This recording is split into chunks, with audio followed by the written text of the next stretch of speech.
ಮೊದಲೇ ಬಾರಿ ನಮ್ಮ ಚಾನಲ್ನ ನೋಡ್ತಾ ಇದ್ದರೆ ಹಾಯ್, ನಾನು ರೂಪಾ. ಹಾಗೂ ನೀವು ನೋಡ್ತಾ ಇದ್ದೀರಾ ನಮ್ಮ ಕನ್ನಡ ಚಾನಲ್ ಆದ ಸ್ಮಯ ಕಲಿಕೆ. ನೀವಿನ್ನೂ ನಮ್ಮ ಚಾನಲ್ಗೆ ಸಬ್ಸ್ಕ್ರೈಬ್ ಆಗಿಲ್ಲ ಅಂದರೆ ಈ ಕೂಡಲೇ ಸಬ್ಸ್ಕ್ರೈಬ್ ಮಾಡ್ಕೊಳ್ಳಿ. ಹಾಗೆ ಪಕ್ಕದಲ್ಲಿ ಕಾಣುವ ಬೆಲ್ಲೈಕನ್ನ ಪ್ರೆಸ್ ಮಾಡಿ ಆಲ್ ಅಂತ ಟ್ಯಾಪ್ ಮಾಡೋದನ್ನು ಮರಿಬೇಡಿ. ಇವತ್ತಿನ ವಿಡಿಯೋದಲ್ಲಿ ನಮ್ಮ ಪಾಪಗಳನ್ನು ಕಳೆದುಕೊಳ್ಳೋದಕ್ಕೆ ಇರತಕ್ಕಂಥ ಸುಲಭ ಉಪಾಯ ಅಂತ ಅಂದರೆ ಏಕಾದಶಿ ಅಂತ.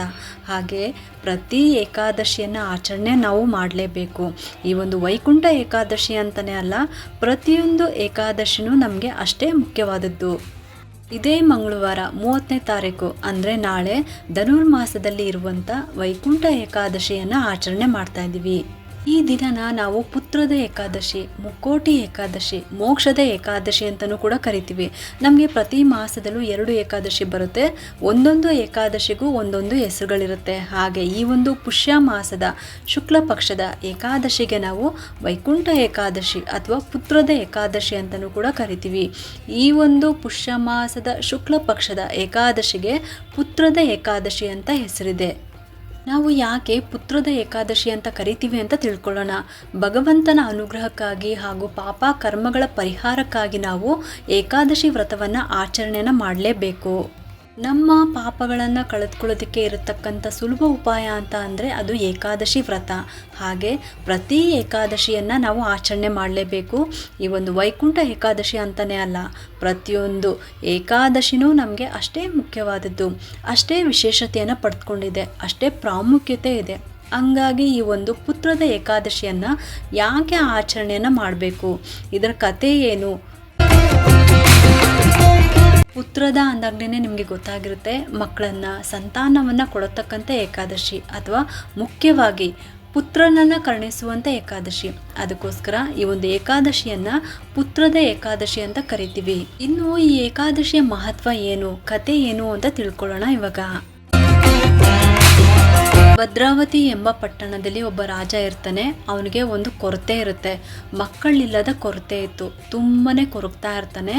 ಏನೇ ದಾನ ಧರ್ಮ ಪೂಜೆ ಪುನಸ್ಕಾರ ಮಾಡಿದ್ರೂ ಕೂಡ ಅವನಿಗೆ ಮಕ್ಕಳಾಗಿರೋದಿಲ್ಲ. ಮಕ್ಕಳಿಲ್ಲದೆ ಕೊರತೆಯಿಂದ ತುಂಬ ಕುಗ್ಗಿ ಹೋಗಿರ್ತಾನೆ. ಮನೆಯಲ್ಲಿ ಚಿಂತೆಯನ್ನು ಮಾಡ್ತಾ ಇರ್ತಾನೆ.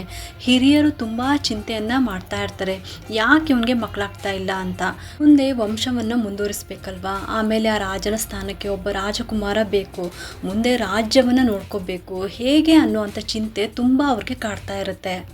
ಹೀಗೆ ಚಿಂತೆಯನ್ನು ಮಾಡ್ತಾ ರಾಜ ಯೋಚನೆ ಮಾಡ್ತಾ ಇದ್ದಂತೆ, ನಾನು ಪುಣ್ಯವನ್ನು ಮಾಡಿಲ್ಲ ಅಂತ ಅನಿಸ್ತಾ ಇದೆ, ವಿಷ್ಣುವಿನಲ್ಲಿ ಭಕ್ತಿ ಮಾಡಿಲ್ಲ ಅಂತ ಅನಿಸುತ್ತೆ, ಅದಕ್ಕಾಗಿ ನನಗೆ ಇಂಥ ದುಃಖವನ್ನು ಭಗವಂತ ಇಟ್ಬಿಟ್ಟಿದ್ದಾನೆ ಅಂತ ಹೇಳಿ ಚಿಂತೆ ಮಾಡ್ತಾ ಮಾಡ್ತಾ ಬೇಜಾರು ಮಾಡಿಕೊಂಡು ಒಂದು ದಿನ ಕಾಡಿಗೆ ಹೋಗ್ತಾನೆ.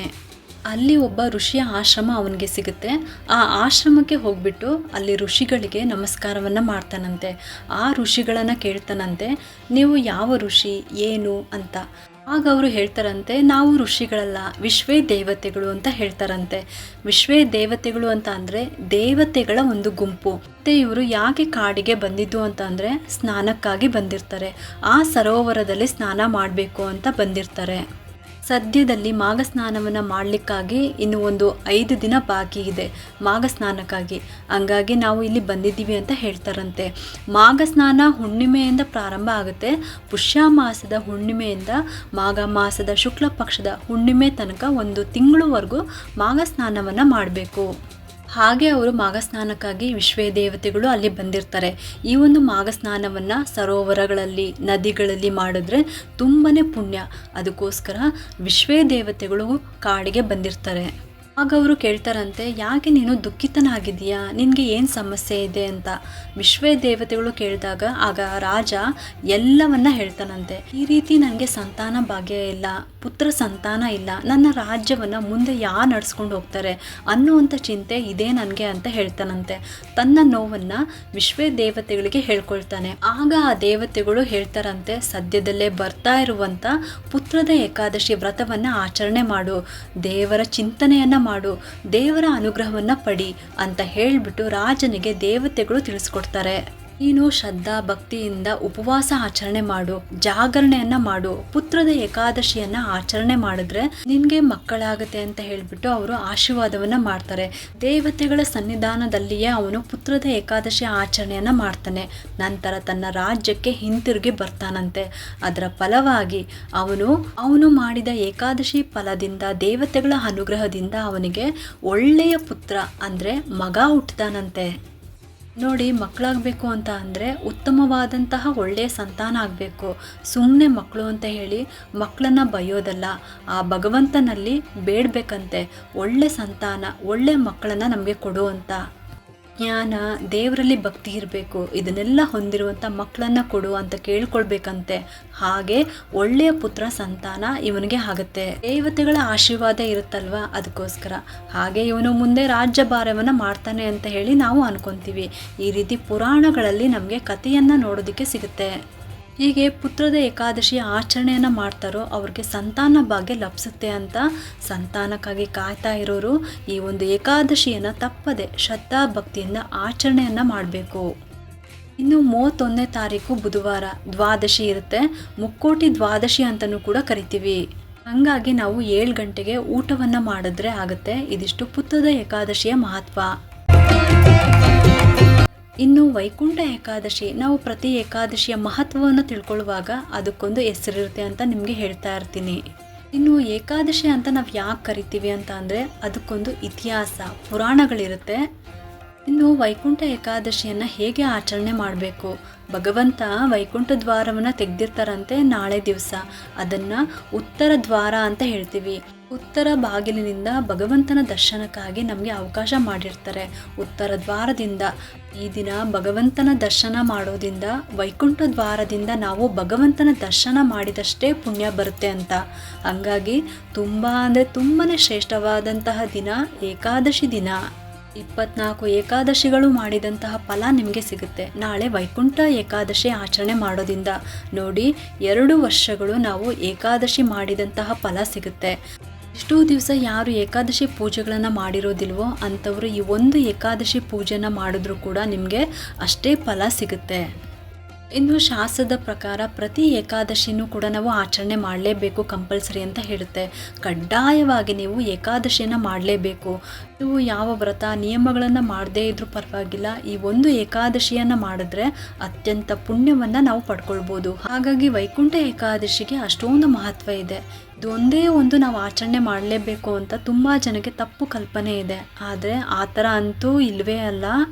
ಯಾಕಂದರೆ ಈ ವೈಕುಂಠ ಏಕಾದಶಿ ಬಂತು ಅಂತ ಅಂದರೆ ಉತ್ತರ ದ್ವಾರದಿಂದ ಭಗವಂತನ ದರ್ಶನ ಮಾಡೋದು. ಮತ್ತು ವೈಕುಂಠ ದ್ವಾರ ಭಗವಂತ ಆ ದಿನ ತೆಗೆದಿರ್ತಾರಂತೆ. ಎಲ್ಲ ದೇವಾನುದೇವತೆಗಳು ವೈಕುಂಠ ದ್ವಾರದಿಂದ ಭಗವಂತನ ದರ್ಶನವನ್ನು ಮಾಡ್ತಾರೆ ಅವತ್ತು. ಅಷ್ಟು ವಿಶೇಷತೆ ಇದೆ ನಾಳೆ. ಹಾಗೆ ಬೇರೆ ಏಕಾದಶಿಗಳನ್ನು ನಾವು ನಿರ್ಲಕ್ಷ್ಯ ಮಾಡೋದಕ್ಕೆ ಹೋಗಬಾರ್ದು. ಪ್ರತಿಯೊಂದು ಏಕಾದಶಿನೂ ನಾವು ಭಗವಂತನ ಪ್ರೀತಿಗಾಗಿ, ವಿಷ್ಣುವಿನ ಪ್ರೀತಿಗಳನ್ನು ಪಡೆಯೋದಕ್ಕೋಸ್ಕರ. ಹಾಗಾಗಿ ಇಷ್ಟೂ ದಿನ ನಾವು ಹೇಗೆ ಏಕಾದಶಿಗಳನ್ನು ಆಚರಣೆ ಮಾಡ್ತಾ ಇದ್ದೀವೋ ಅದೇ ಪ್ರಕಾರವಾಗಿ ಇದು ಆಚರಣೆಯನ್ನು ಮಾಡಲೇಬೇಕು. ನಾವು ಬರೀ ಇವತ್ತು ಮಾತ್ರ ವೈಕುಂಠ ಏಕಾದಶಿ ಅಂತ ತಲೆ ಸ್ನಾನ ಮಾಡ್ಕೊಳ್ಳೋದು, ತಲೆಗೆ ಹೂ ಮುಡ್ಕೊಳ್ಳೋದು, ಒಳ್ಳೊಳ್ಳೆ ಬಟ್ಟೆನ ಹಾಕ್ಕೊಳ್ಳೋದು, ಅಲಂಕಾರ ಮಾಡ್ಕೊಳ್ಳೋದು, ಇದೆಲ್ಲ ಏಕಾದಶಿ ನಿಷಿದ್ಧ. ಆಮೇಲೆ ಇನ್ನೇನೋ ವಸ್ತುಗಳನ್ನು ಖರೀದಿ ಮಾಡೋದು, ಈ ಥರ ಅಲ್ಲ. ಭೋಗವನ್ನು ಪಡಿಬಾರ್ದು ಅಂತ ಅಂತಾರೆ.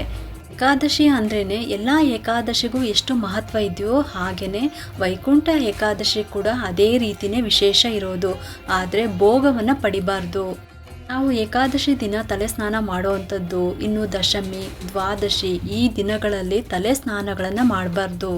ಹಾಗಾಗಿ ನಮಗೆ ವಿಧಿನೇ ಇಲ್ಲ, ನಾವು ಮಾಡಲೇಬೇಕು ಅಂತ ಅಂದಾಗ 4ನೇ ದಿನ 5ನೇ ದಿನ ಇದೆ ಅಂತ ಸಂದರ್ಭ ಇದೆ ಅಂತ ಅಂದರೆ ಆ ಸಮಯದಲ್ಲಿ ಮಾತ್ರ ಹಾಲು ತುಪ್ಪವನ್ನು ತಲೆಗೆ ಹಚ್ಕೊಂಡ್ಬಿಟ್ಟು ಸ್ನಾನ ಮಾಡಬೇಕೇ ವಿನಃ ವೈಕುಂಠ ಏಕಾದಶಿ ಇದೆ ಅಂತ ನಾವು ಹಬ್ಬದ ರೀತಿಯಲ್ಲಿ ಆಚರಣೆ ಮಾಡೋದಲ್ಲ. ಅವತ್ತು ನಾವು ಎಲ್ಲವನ್ನು ತ್ಯಾಗ ಮಾಡಬೇಕು. ಏಕಾದಶಿ ಅಂದ್ರೆ ಪ್ರತಿಯೊಂದನ್ನು ಕೂಡ ತ್ಯಾಗವನ್ನು ಮಾಡಲೇಬೇಕು. ಭಗವಂತನಿಗಾಗಿ ಮೀಸಲಿಡಬೇಕು. ಹೂವನ್ನು ಮುಡಿಬಾರ್ದು ಅವತ್ತಿನ ದಿನ. ಭಗವಂತನಿಗೆ ಶ್ರೇಷ್ಠ, ಭಗವಂತನಿಗೆ ಹೂವನ್ನು ಸಮರ್ಪಣೆ ಮಾಡುವಂಥದ್ದು, ತುಳಸಿಯನ್ನು ಸಮರ್ಪಣೆ ಮಾಡಬೇಕು. ಅಷ್ಟೇ ಹೊರತಾಗಿ ನಾವು ಹೂ ಮುಟ್ಕೊಂಡು ಹೊಸ ಬಟ್ಟೆ ತೊಡ್ಕೊಂಡು ಅಲಂಕಾರ ಮಾಡಿಕೊಂಡು ದೇವರ ದರ್ಶನಕ್ಕೆ ಹೋಗೋದಲ್ಲ. ಇದು ಏಕಾದಶಿಯ ಪದ್ಧತಿನೇ ಅಲ್ಲ.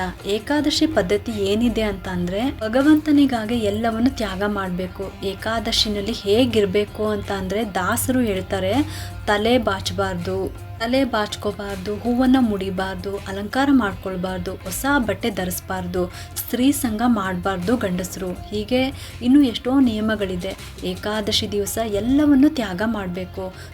ತಿನ್ನಬಾರ್ದು, ಕುಡಿಬಾರ್ದು. ನಮಗೆ ಏನು ಸುಖ ಕೊಡುತ್ತೋ, ಏನು ಸಂತೋಷ ಕೊಡುತ್ತೋ ಅದನ್ನು ನಾವು ಏಕಾದಶಿ ದಿನ ಮಾಡಬಾರ್ದು. ಮತ್ತು ಇನ್ನೇನೋ ಖರೀದಿ ಮಾಡೋದು, ಇದೆಲ್ಲ ನಮಗೆ ಭೋಗ ತಂದುಕೊಡುತ್ತೆ ಅಲ್ವಾ. ಇದರಿಂದ ನಾವು ಸಂತೋಷ ಪಡ್ತೀವಿ. ಖರೀದಿ ಮಾಡೋದು ಇದೆಲ್ಲ ಭೋಗವನ್ನು ಕೊಡುತ್ತೆ. ಈ ದಿನ ಎಲ್ಲನೂ ಭಗವಂತನಿಗೆ ಮೀಸಲಾಗಿಡಬೇಕು ನಾಳೆ ದಿವಸ. ಹಾಗಾಗಿ ಭಗವಂತನ ಸ್ಮರಣೆ, ಭಗವಂತನ ಆರಾಧನೆ, ರಂಗೋಲಿಗಳನ್ನು ಹಾಕೊಳ್ಳಿ, ದೇವರ ಪೂಜೆಗಳನ್ನು ಮಾಡಿ, ವಿಷ್ಣುವನ್ನು ಪೂಜೆ ಮಾಡಿ, ಮತ್ತು ಭಗವಂತನ ಸ್ತೋತ್ರಗಳನ್ನು ಹೇಳ್ಕೋಬೋದು ಅಥವಾ ಕೇಳೋದಾದರೂ ಮಾಡ್ಬೋದು.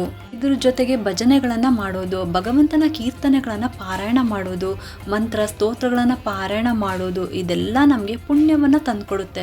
ಅವತ್ತಿನ ದಿನ ಮುಖ್ಯವಾಗಿ ವಿಷ್ಣುವಿನ ದರ್ಶನ ಮಾಡುವಂಥದ್ದು. ವೈಕುಂಠ ದ್ವಾರದಿಂದ ನಾವು ವಿಷ್ಣುವನ್ನು ದರ್ಶನವನ್ನು ಮಾಡಬೇಕು. ಆದರೆ ಅಲಂಕಾರ ಮಾಡಿಕೊಂಡು ಭೋಗವಾಗಿ ನಾವು ವಿಷ್ಣುವಿನ ದರ್ಶನ ಮಾಡಬಾರ್ದು.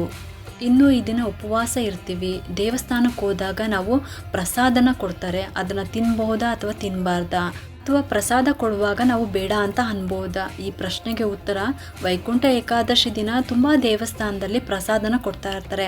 ಆದರೆ ನೀವು ಬೇಡ ಅನ್ನೋದಕ್ಕೆ ಹೋಗಬೇಡಿ. ಅದನ್ನು ತೊಗೊಂಡ್ಬಿಟ್ಟು ನೀವು ಬೇರೆಯವ್ರಿಗಾದ್ರೂ ಕೊಡ್ಬೋದು, ಅಥವಾ ನೀವು ಮನೆಗೂ ಕೂಡ ತರ್ಬೋದು.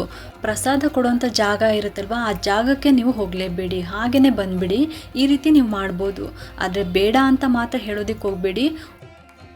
ಉಪವಾಸ ಮಾಡ್ತೀವಿ ಅಂದರೆ ಪ್ರಸಾದನ ತಿನ್ನೋ ಆಗಿಲ್ಲ. ಈಗಿದ್ದಾಗ ಏನು ಮಾಡ್ತೀರಾ, ಪ್ರಸಾದನ ನೀವು ಅಲ್ಲೇ ಚೆಲ್ಲೋದಕ್ಕಾಗುತ್ತಾ? ನೀವೇ ಹೇಳಿ. ಅದ್ರ ಬದಲಿಗಾಗಿ ನೀವು ದೇವರ ದರ್ಶನ ಮಾಡಿಕೊಂಡು ಹಾಗೆ ಬಂದುಬಿಡಿ. ಆ ಪ್ರಸಾದ ಬೇರೆ ಯಾರಿಗಾದ್ರೂ ಆಗುತ್ತಲ್ವಾ? ನೀವೇ ಒಂದ್ಸಲ ಯೋಚನೆ ಮಾಡಿ. ಇಷ್ಟು ಸಿಂಪಲ್ ಆಗಿರುವಂಥ ಕೆಲಸನ ನೀವು ಮಾಡ್ಕೊಳ್ಬೋದು. ಇನ್ನು ಏಕಾದಶಿ ದಿವಸ ದೇವಸ್ಥಾನಕ್ಕೆ ಹೋಗ್ತೀವಿ ಅಂದಾಗ ನಾವು ಉಪವಾಸ ಮಾಡ್ತೀವಿ ಅಂತ ಅಂದರೆ ನಿರ್ಜಲ ಉಪವಾಸ ಮಾಡಿದ್ರೆ ಒಳ್ಳೆಯದು. ಈ ಒಂದು ವೈಕುಂಠ ಏಕಾದಶಿ ದಿನ ಆದ್ರೂ ಮಾಡೋದಕ್ಕೆ ಪ್ರಯತ್ನ ಮಾಡಿ. ಆರೋಗ್ಯ ಸಮಸ್ಯೆ ಇದೆ ಅಂತ ಅಂದಾಗ ಹಾಲು ಹಣ್ಣು ತಗೊಳ್ಳಿ.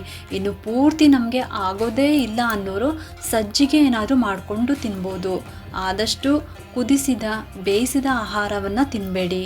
ಇನ್ನು ಒಗ್ಗರಣೆ ಹಾಕಿರುವಂಥ ಆಹಾರನ ತಿನ್ನಬಾರ್ದು. ಅದಕ್ಕೋಸ್ಕರ ಹಾಲು ಹಣ್ಣು ಮಾತ್ರ ತಗೊಳ್ಳಿ. ಇನ್ನು ಶಕ್ತಿ ಇದೆ, ನಮಗೆ ಆರೋಗ್ಯ ಚೆನ್ನಾಗಿದೆ ಅಂತಂದರೆ, ನಾವು ಚೆನ್ನಾಗಿದ್ದೀವಿ ಅಂತ ಅನ್ನೋರು ದಯವಿಟ್ಟು ಏಕಾದಶಿಯನ್ನು ಆಚರಣೆ ಮಾಡಿ. ಅದರಲ್ಲೂ ಮುಖ್ಯವಾಗಿ ಈ ವೈಕುಂಠ ಏಕಾದಶಿ ಆಚರಣೆಯನ್ನು ಭಕ್ತಿ ಶ್ರದ್ಧೆಗಳಿಂದ ನಿರ್ಜಲ ಉಪವಾಸವನ್ನು ಮಾಡಿ. ಮತ್ತು ರಾತ್ರಿ ಜಾಗರಣೆ ಮಾಡಬೇಕು ಅಂತ ಹೇಳ್ತಾರೆ. ಪ್ರತಿ ಏಕಾದಶಿನಲ್ಲೂ ಜಾಗರಣೆ ಮಾಡಲೇಬೇಕು. ಭಗವಂತನ ಧ್ಯಾನ ಮಾಡಬೇಕು, ಭಗವಂತನ ಭಜನೆ ಮಾಡಬೇಕು. ನಿಮಗೆ ಸಾಧ್ಯ ಆಗಲ್ಲ ಅಂತ ಅನ್ನೋರು ಎಷ್ಟು ಹೊತ್ತು ಸಾಧ್ಯ ಆಗುತ್ತೋ ಅಷ್ಟು ಹೊತ್ತು ಆದ್ರೂ ಎದ್ದಿರಬೇಕು ಅಂತ. ತುಂಬ ಜನ ರಾತ್ರಿ 1 ಗಂಟೆ 2 ಗಂಟೆ ತನಕನೂ ಮೊಬೈಲ್ಗಳನ್ನು ನೋಡ್ತಾ ಇರ್ತಾರೆ.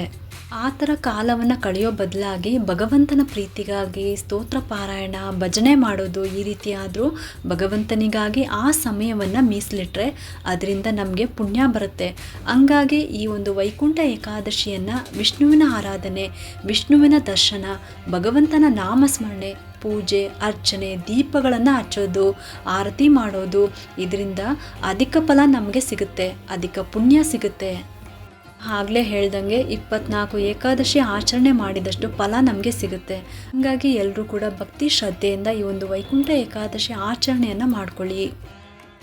ಕೃಷ್ಣನ ವಿಗ್ರಹ, ವೆಂಕಟೇಶ್ವರ ವಿಗ್ರಹ, ವೆಂಕಟೇಶ ಪದ್ಮಾವತಿ ಫೋಟೋ ಯಾವುದಾದ್ರೂ ಸರಿ ನಿಮ್ಮ ಮನೆಯಲ್ಲಿ ಇದ್ದರೆ ನೀವು ಅದಕ್ಕೆ ಗಂಧ ಅರಿಶಿನ ಕುಂಕುಮವನ್ನು ಹಚ್ಬಿಟ್ಟು ಗೆಜ್ಜೆ ವಸ್ತ್ರವನ್ನು ಹೇರಿಸ್ಬೇಕು. ಆಮೇಲೆ ತುಳಸಿಯಿಂದ ಅಲಂಕಾರವನ್ನು ಮಾಡಿಬಿಟ್ಟು 2 ತುಪ್ಪದ ದೀಪವನ್ನು ಹಚ್ಚಬೇಕು. ಆನಂತರ ಸಂಕಲ್ಪ ಮಾಡ್ಕೊಂಬಿಟ್ಟು ಅರ್ಚನೆಯನ್ನು ಮಾಡ್ಕೊಳ್ಳಿ. ಆಮೇಲೆ ನಿಮ್ಮ ಮನಸ್ಸಿನಲ್ಲಿ ಏನು ಕೋರಿಕೆ ಇದೆ ಅದು ಹೇಳ್ಕೊಂಬಿಟ್ಟು ನೀವು ಕೊನೆಯಲ್ಲಿ ವಿಷ್ಣು ಸಹಸ್ರನಾಮವನ್ನು ಪಾರಾಯಣ ಮಾಡಿ. ಇದೆಲ್ಲ ಆದಮೇಲೆ ಮಹಾಮಂಗಳಾರತಿನ ಮಾಡ್ಕೊಂಬಿಟ್ಟು ನೀವು ದೇವರ ದರ್ಶನ ಮಾಡ್ಕೊಂಬಿಟ್ಟು ವೈಕುಂಠ ದ್ವಾರವನ್ನು ಪ್ರವೇಶ ಮಾಡಿಬಿಟ್ಟು ಬನ್ನಿ. ಇದಿಷ್ಟು ಕೂಡ ಪುತ್ರದ ಏಕಾದಶಿ ಅಥವಾ ವೈಕುಂಠ ಏಕಾದಶಿಯ ಮಹತ್ವ. ಈ ಒಂದು ಉಪಯುಕ್ತ ಮಾಹಿತಿ ನಿಮ್ಗೆ ಇಷ್ಟ ಆಗಿದೆ ಅಂತ ನಾನು ಭಾವಿಸ್ತಾ ಇದ್ದೀನಿ. ಈ ವಿಡಿಯೋ ಏನಾದರೂ ಇಷ್ಟ ಆಗಿದ್ರೆ ಒಂದು ಲೈಕ್ ಮಾಡಿ, ಶೇರ್ ಮಾಡಿ ಮತ್ತು ಸಬ್ಸ್ಕ್ರೈಬ್ ಮಾಡಲು ಮರಿಬೇಡಿ. ಯಾಕೆಂದರೆ ನೀವು ಮಾಡೋ ಒಂದು ಸಬ್ಸ್ಕ್ರೈಬಿಂದ ನಮ್ಮಂತಹ ಸಣ್ಣ ಸಣ್ಣ ಚಾನಲ್ಸ್ಗೆ ಒಂದು ಸಪೋರ್ಟ್ ಮಾಡ್ದಂಗೆ ಆಗುತ್ತೆ. ಮತ್ತೆ ಸಿಗ್ತೀನಿ ಮುಂದಿನ ಹೊಸ ವಿಡಿಯೋದೊಂದಿಗೆ ಅಂತ ಹೇಳ್ತಾ ಈ ವಿಡಿಯೋನ ಮುಗಿಸ್ತಾ ಇದ್ದೀನಿ. ಸರ್ವೇ ಜನ ಸುಖಿನೋ ಭವಂತು.